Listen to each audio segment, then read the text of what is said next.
Le président de la transition, le capitaine Ibrahim Traoré, a entamé une série de rencontres avec les forces vives de la nation, parmi lesquelles la classe politique et les organisations de la société civile. Ces composantes de la société burkinabé et le chef de l'État a demandé une contribution franche pour le retour de la paix et de la stabilité au Burkina Faso. Je vous invite d'ailleurs à suivre les propos introductifs du chef de l'État au cours de cette rencontre.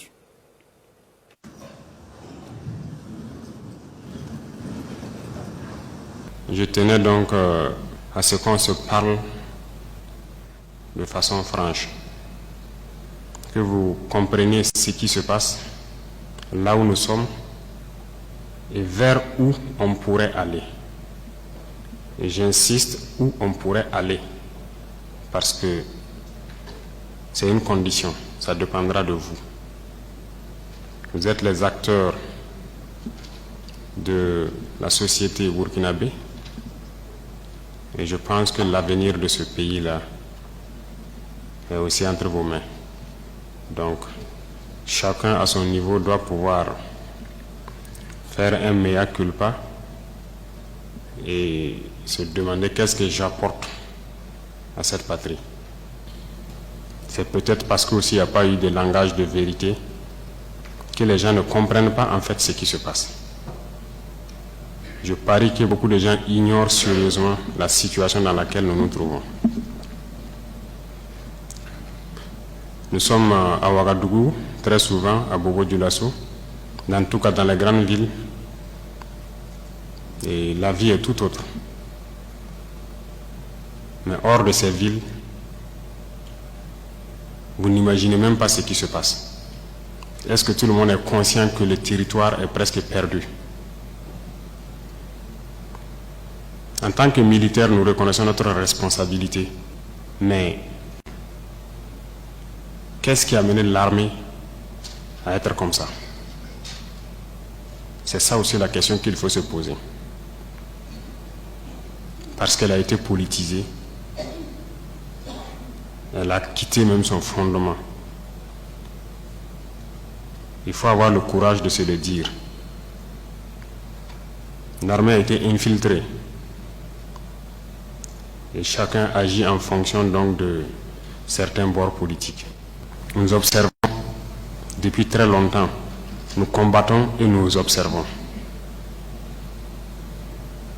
Et à un moment donné, on a eu espoir que ça va cesser, notamment avec les événements du 24.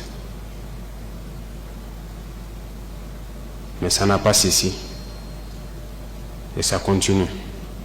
Ces événements du 30 sont arrivés.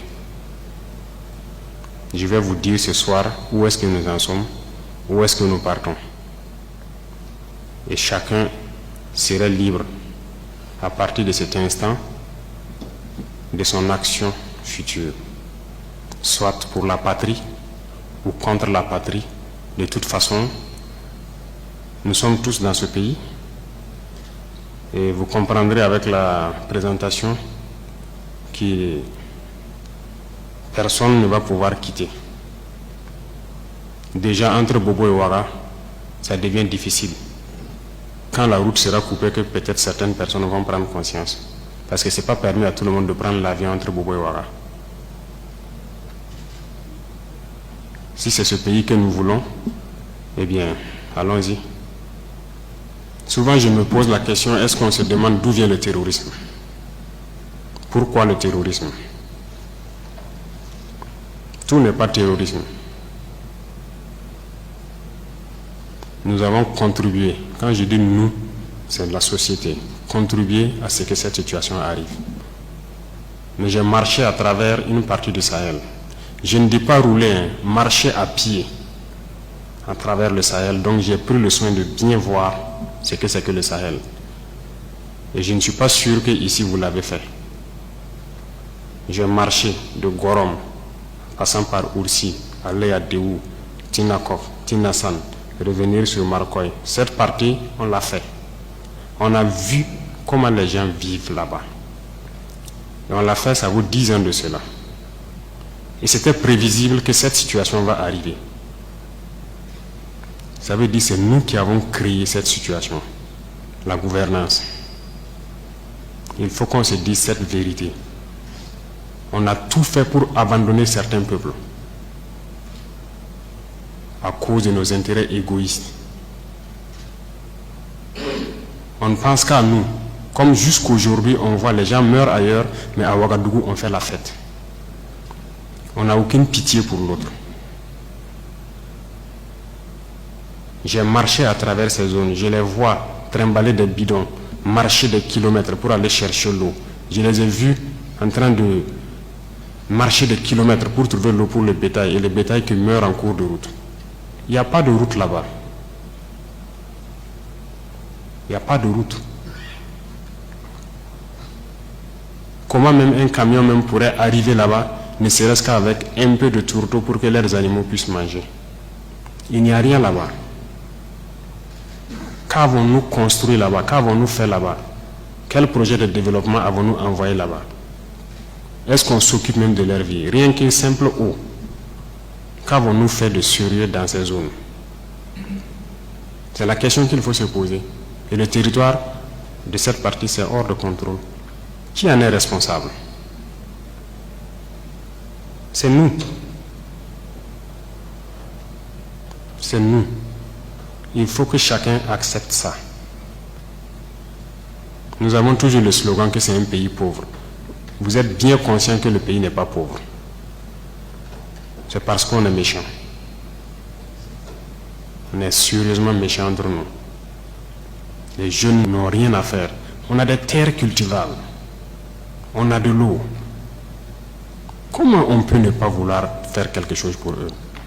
J'ai vécu à Djibo, avant même le début de la crise. J'ai échangé avec les jeunes de Djibo. La seule route Kongoussi-Djibo,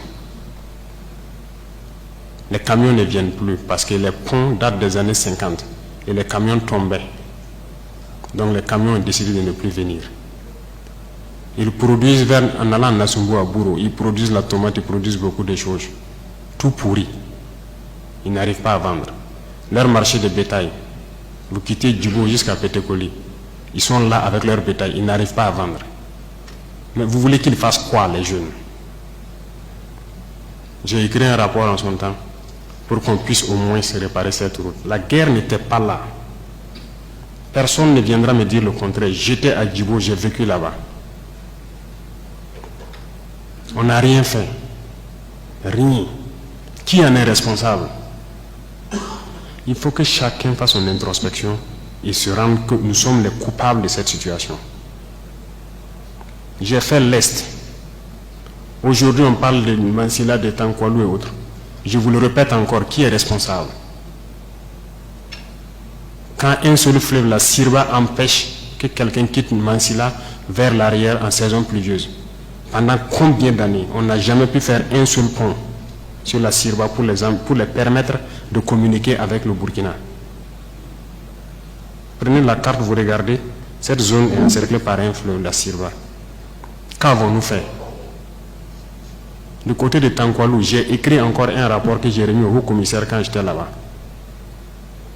pour que les gens fassent pardon pour faire ne serait-ce qu'un pont entre Tankwalou et le reste. Qu'avons-nous fait? Mais posons-nous les questions.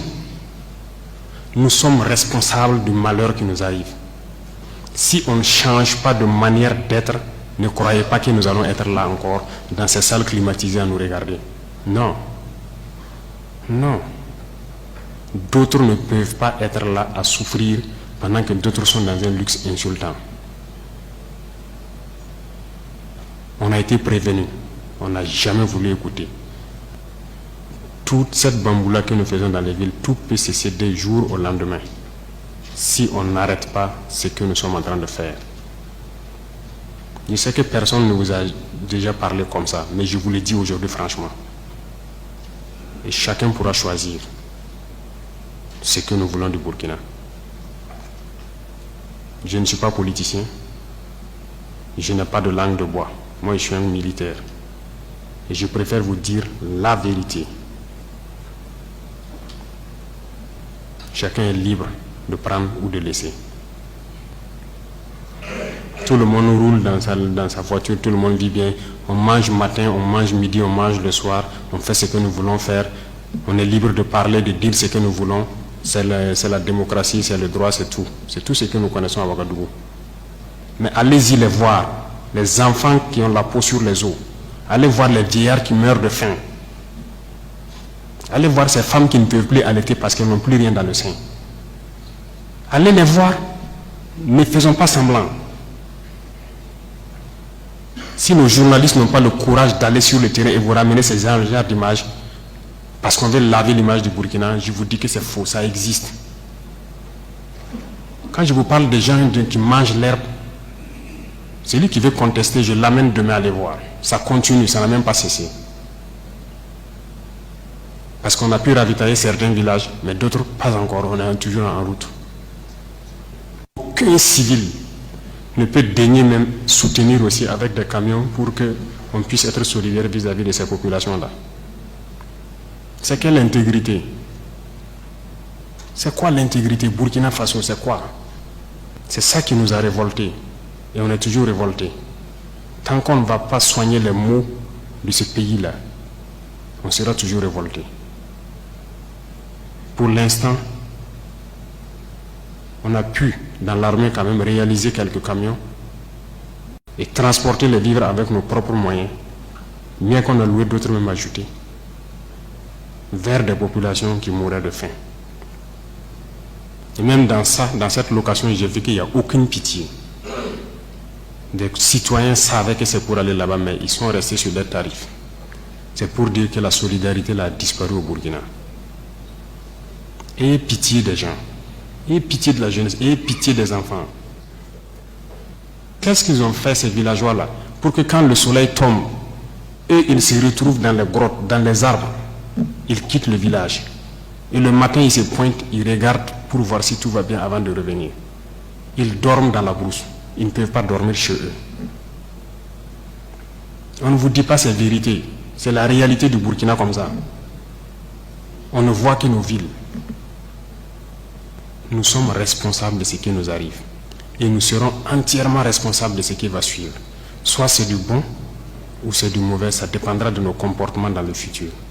Chacun n'a qu'à donner le meilleur de lui-même.